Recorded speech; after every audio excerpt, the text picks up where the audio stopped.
center lane, still southbound 120. He's brake checking, trying to wreck me out.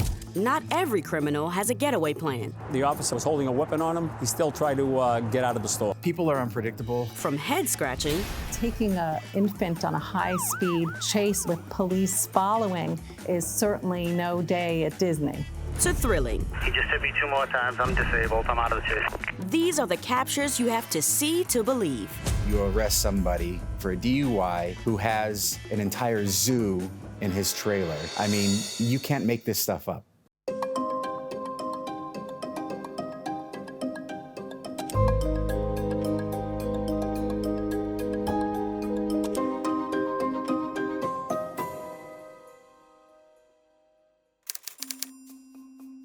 I had walked out of the room and I heard this enormous crash, had no idea what it was. What the hell had just happened? I wanted to say the other word. My name is Seamus Smith. I'm a professor at John Jay College of Criminal Justice and retired NYPD.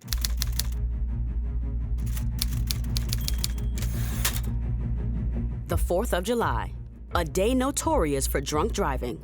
On Independence Day 2018, the driver of a Mini Cooper attempts to be independent of the law. As police try to pull him over, he accelerates and quickly exits the highway.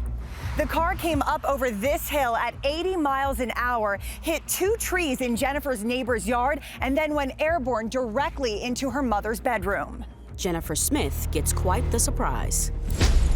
I had just walked out of the room to help my mom in the kitchen. It's hard to think about because then I get a little emotional. The startling crash is caught on Smith's security camera. It was a little overwhelming to actually watch it happen. Surveillance footage is much more ubiquitous now, and it's been extremely helpful to law enforcement and has actually resulted in a lot more convictions. Hi, my name is Cheryl Bader. I'm a former assistant U.S. attorney from the District of New Jersey, and now I'm teaching a criminal defense clinic at Fordham University School of Law. Luckily, the timing happened like that, otherwise I would have been in here when that happened. That makes you think. I'd be pretty ticked off if I had a brand new renovated home and then a car just decides to come and crash into my home. I don't even know where the nightstand is that usually is over there, but everything was wrecked. Turns out the driver has a suspended license. He rolls out of the sunroof as police arrive. They arrest him, charging him with DUI. When people make the unfortunate decision to drive drunk, you're really putting not only yourself, but everybody at risk. Don't do it. It's not worth it. Take a cab. On top of the DUI, the driver is also charged with reckless endangerment, fleeing and eluding. He enters a plea agreement and is sentenced to 6 years probation and is ordered to pay back the insurance company and Smith. Meanwhile, Smith has other things to worry about. This isn't even the first crash in her neighborhood. It's a dangerous road to live on, that's for sure. But it may be her last.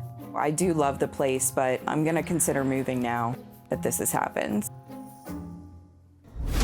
Officers are trained to respond to a burglary in progress with extreme caution. Know what the exits are, know what the entries are. Do it so as safely, but as diligently as you can.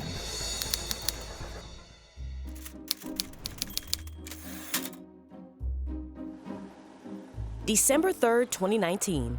Lieutenant Dave Tempesta makes his regular pre-shift stop at his local Mini-Mart convenience store. Yeah, he's my friend. We always come here 2 o'clock, 3 o'clock. Turns out, it's good to have Dave Tempesta as a friend. As Dave shops, someone looking for trouble bursts into the store. Knife out, knife is open the register.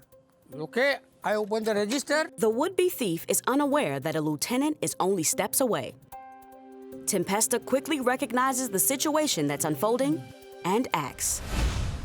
The officer was holding a weapon on him. He still tried to get out of the store. As a law enforcement officer, you always want to one-up your perpetrator. So if a perpetrator has a knife or a bat or a crowbar or any sort of deadly physical instrument, you're going to want to pull out your firearm, your service weapon. And you don't want to use it, but if you have to, that can serve as a deterrent for the perpetrator to immediately drop their deadly physical weapon, in this case, a knife. Lieutenant Tempesta holds the offender at gunpoint and wrestles him to the ground as customers block the exit. More customers help Lieutenant Tempesta gain control of the situation as on-duty officers arrive. Were you scared? Yeah, I'm scared. We're very proud of Lieutenant Tempesta. He did a great job, and he was able to subdue the suspect. Nobody was injured. He's good, my friend. Thanks God, he's come here. If I was an off-duty officer and I saw this happening, I would take the same approach that this officer took. I'd already have my firearm drawn and ready. I would give a verbal command and demand that the perpetrator first drop his knife. After that, get on the ground, and then hopefully, off-duty, I'll have my handcuffs on and I'll put them on properly to ensure that this guy doesn't get away. The would-be thief pleads not guilty by reason of battling a drug addiction. We don't deal with the systemic issues that are, underneath the criminal conduct. As a society, we really need to grapple with these systemic issues so it's not just left to the criminal justice process. He's driving on the sidewalk in front of Encore. Going down the wrong way down Broadway.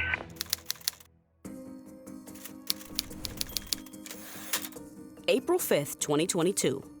A Dorchester man leads Massachusetts State Police on a wild chase.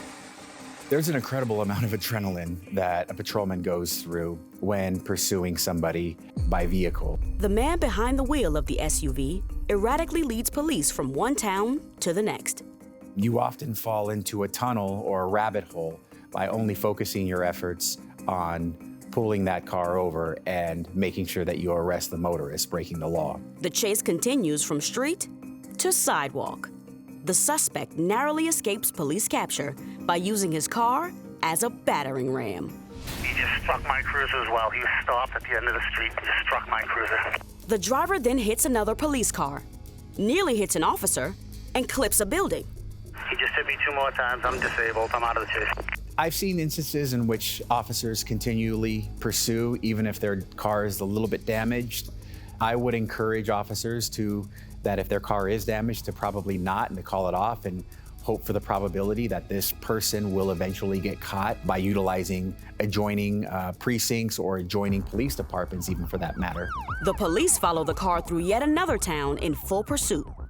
Came back in this street because it's like on the way and the guy's backing fast and like 4 or 5 police cars here. It's not normal. The man is cornered at the Encore Casino, where police are finally able to make an arrest. Obviously, the guy didn't have a care in the world. He could have hurt somebody, killed somebody, just like this happened. So I am thankful to the Massachusetts State Police. I'm glad they caught him. The driver was taken to a local hospital, but thankfully, no one else was hurt. Police learned that he was under the influence of meth during the chase. At last check, he's facing a laundry list of assault, drug, and traffic charges. Driving under the influence of drugs is very similar to driving under the influence of alcohol and will be prosecuted in much the same way. I once pursued a vehicle, it was a dirt bike, on a very narrow street that was highly populated. And then we were going the opposite way down a one-way street. Fortunately, nobody was hurt, but I remember my partner who I was riding with was basically yelling at me to stop the car and then let the person on the dirt bike leave. It wasn't very smart. It was a mistake that I had made. Fortunately, nobody got hurt. Had somebody got hurt, I would have been in pretty big trouble, and rightly so. Driving down a narrow street as an officer, you're going to want to proceed with caution. You're going to want to make sure that there's no civilians around. You're going to want to make sure that there's no property damage either. You want to get home. Yeah, I was dumb. It's not one of my finer moments. I was a rookie police officer, you know. Coming up, officers in Florida find themselves calling for a different kind of backup. You arrest somebody for a DUI who has an entire zoo in his trailer.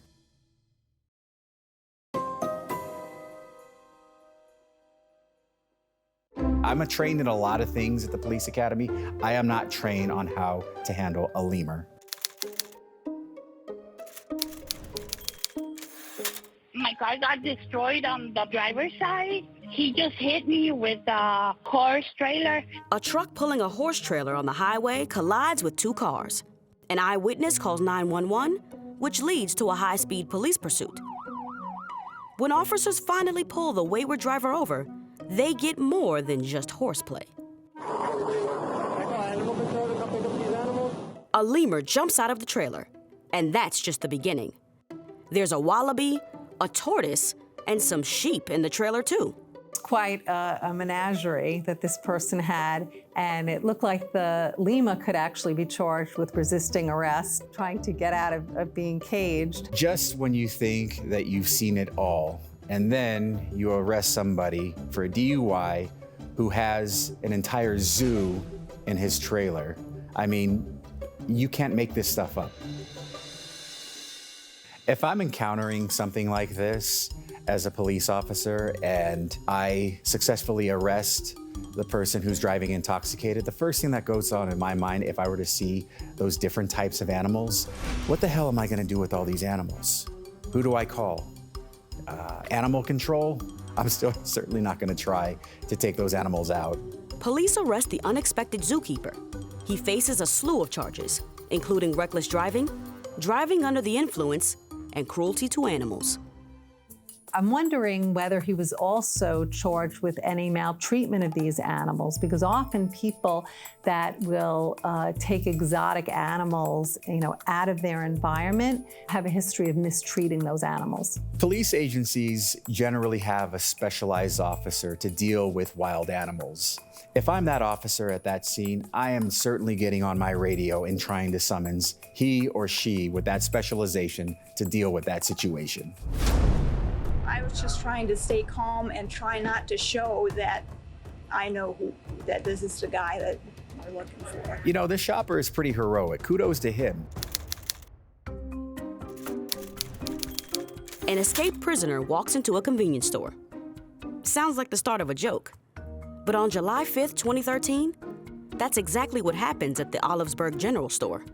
You never know what goes on in convenience stores. The weirdest things happen at convenience stores. But this escapee's luck is about to run out. Turns out this is the wrong store for him to enter. His wanted poster is behind the register. A shopper inside also recognizes the escaped felon and acts fast, body slamming the fugitive and pinning him down.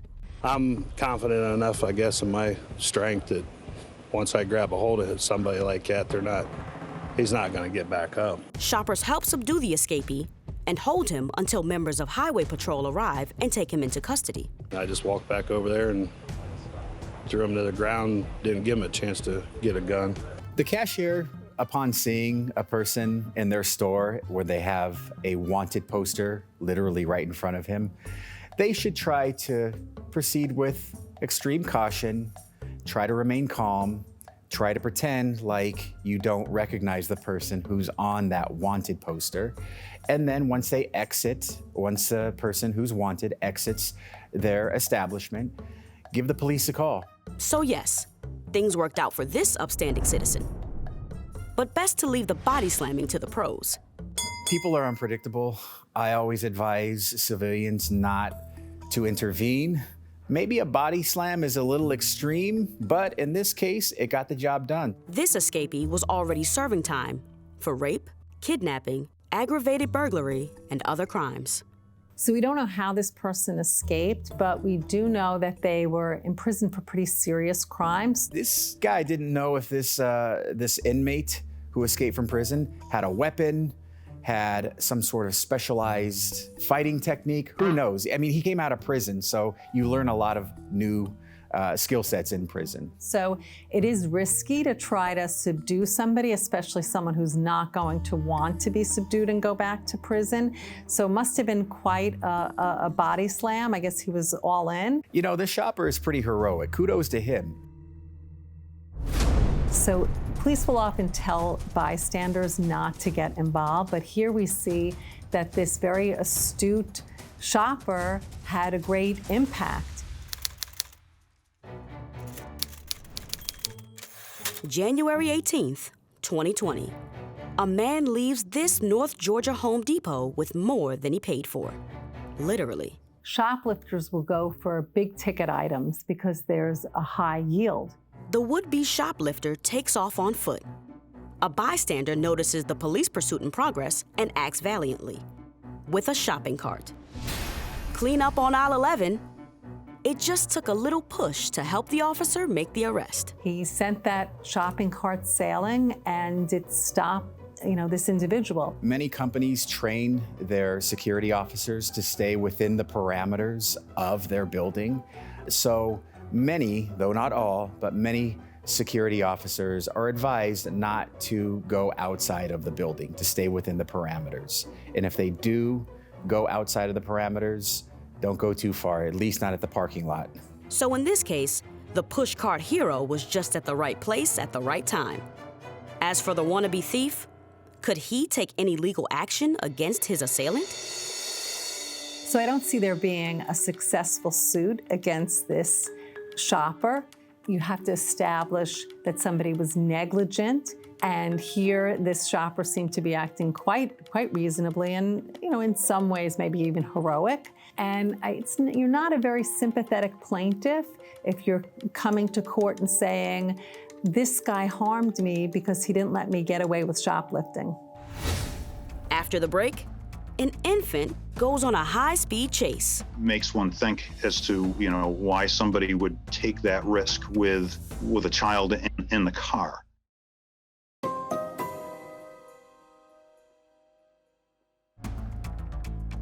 Makes one think as to, why somebody would take that risk with a child in the car. March 19th, 2022, around 2:30 a.m., New Hampshire state troopers notice an SUV driving recklessly down the highway. If I see somebody driving erratically at 2:30 in the morning and I'm a patrol officer, the first thing that's going on in my head is that this person's probably intoxicated off of something.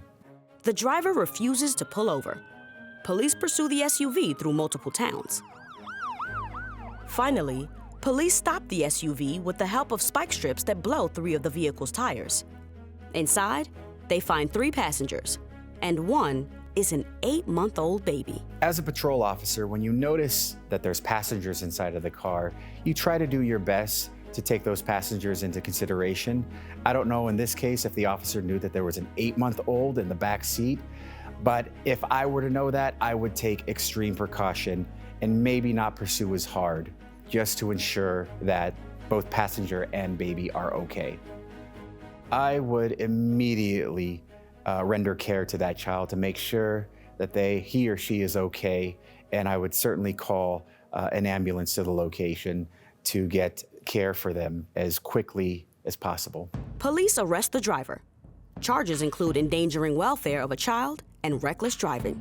It just doesn't make sense to me why somebody would do that. So I'm sure Child Protective Services would be called in a case like this, because this is clearly endangering the welfare of a child.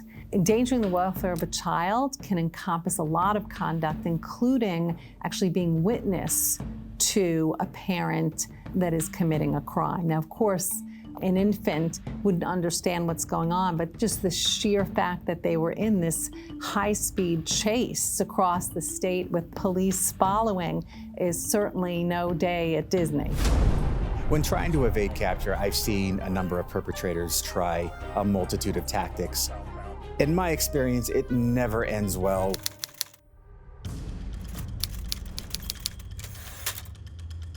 March 25th, 2022. North Georgia police smell marijuana coming from a 2015 Chrysler on the highway. Officers run the car's tags. Reason for the stop, no valid insurance, claim number 38. But the car doesn't stop. The driver puts the pedal to the metal, then tries something else. He's brake checking, trying to wreck me out. Motorists like to utilize brake checking as a way to try to evade capture or to try to, quote, psych out the officer. You have to remember the officer is very trained, and there's a certain curriculum within the police academy that trains officers in these type of situations. And so brake checking isn't really a good tactic, and you're actually putting yourself more at risk if you're the thief inside of that car. These types of high-speed chases and bumper cars with police, remind us of the movies that we've loved to watch and would make Evel Knievel jealous. The car reaches speeds up to 120 miles per hour in an attempt to avoid capture. Police manage to blow out the car's tires using a stop stick. The driver then becomes a runner and flees on foot. This fellow tries to scale the median, But police find something personal to hold on to. Officers generally try to utilize any and all avenues to stop the person from leaving. If that includes the pants, so be it. When a perpetrator is trying to evade capture by climbing a fence, they usually don't realize that they can't climb a fence until they actually attempt to climb the fence. They don't get very far. Part of police officer training at the police academy is to scale a 6-foot fence. So the officers have a general knowledge, and they have to do this with their uniform on in order to pass the police academy. So they're usually pretty good and proficient about capturing people who try to evade in this manner. Police find a lot more than marijuana in the car. There's cocaine, meth, heroin, firearms, and cash. The driver is later found guilty of a misdemeanor weapons charge. Police pursuits are largely sensationalized, and there's a lot of adrenaline that's involved. Unfortunately, it doesn't end with somebody coming out or all parties coming out unscathed. And so people are attracted to that sort of thing. I try to stress upon my police recruits at the police academy that your safety is paramount in any and all of these types of situations, and to proceed with extreme caution. So, how would you handle a unique situation like this? In a situation like that, like, bro, why did you try to jump on me? You know you're gonna get caught, and now you don't have pants. Who looks silly now?